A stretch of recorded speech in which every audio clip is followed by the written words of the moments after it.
చెట్లకు మన స్పర్శ తెలుస్తుంది. అవును, మీరు విన్నది నిజమే. మనం ఎప్పుడైతే ఒక చెట్టును తాకామో అప్పుడు ఆ చెట్టు తన వేర్లతో ఇంకొక చెట్టుని కాంటాక్ట్ అవుతుంది. ఎస్, ఇక్కడికి ఎవరో వచ్చారు, నన్ను తాకారు, ఇక్కడ ఏదో ప్రమాదం ఉంది అని చెప్పి ఎప్పుడైతే అలా చెప్తుందో ఆ చుట్టుపక్కల ఉన్న చెట్లు గాని మొక్కలు గాని ఇంకేవైనా సరే అలర్ట్ అవుతాయి. ఈ సమాచార పంపిణీ నెట్వర్క్ లో శిలీంధ్రాలు అనేవి చాలా ముఖ్య పాత్ర వహిస్తాయి. ఈ శిలీంధ్రాలు అనేవి ఏవైతే ఉన్నాయో వీటిని మైకోరైజల్ ఫంగి అంటారు.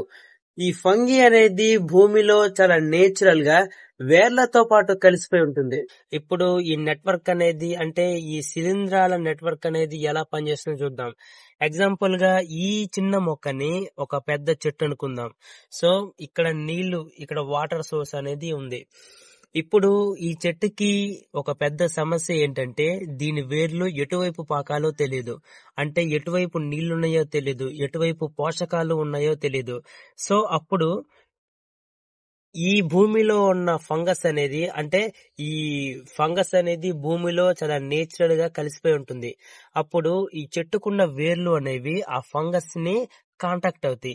ఈ చుట్టుపక్కల ఎక్కడైనా వాటర్ ఉందా లేకపోతే ఎక్కడైనా పోషకాలు ఉన్నాయా అని చెప్పి అడుగుతుంది. అంటే కెమికల్ సంబంధించి సిగ్నల్స్ పంపుతుంది. అప్పుడు ఈ ఫంగస్ అనేది ఈ చుట్టుపక్కల ఉన్న ఏరియాలో వెతుకుతుంది, ఎక్కడైనా వాటర్ సోర్స్ ఉందా, ఎక్కడైనా పోషకాలు ఉన్నాయా లేవా అని చెప్పి వెతుకుతుంది. ఒకవేళ ఇలాంటి వాటర్ సోర్స్ ఉంది అని చెప్పి ఆ ఫంగి అనేది కనిపెడితే, ఆ శిలీంధ్రాలు కనిపెడితే మళ్ళీ రివర్స్ లో అలాంటి కెమికల్ సిగ్నల్స్ ని మళ్ళీ ఈ చెట్టుకి పంపుతుంది, ఇక్కడ ఈ సోర్స్ ఉందని చెప్పి. అప్పుడు ఈ చెట్టు ఏం చేస్తుందంటే సింపుల్ గా తన వేర్లు ఏవైతే ఉన్నాయో ఆ వేర్లని అటు ఆ డైరెక్షన్ వైపు పంపించి, అంటే పాకేలా చేసి పెంచి ఆ వాటర్ ని ఉపయోగించుకుంటుంది.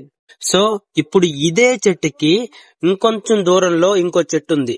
సో ఈ చెట్టుకి కాంటాక్ట్ కలిపేది కూడా ఈ మధ్యలో ఈ భూమిలో కలిసిపోయిన ఫంగస్సే.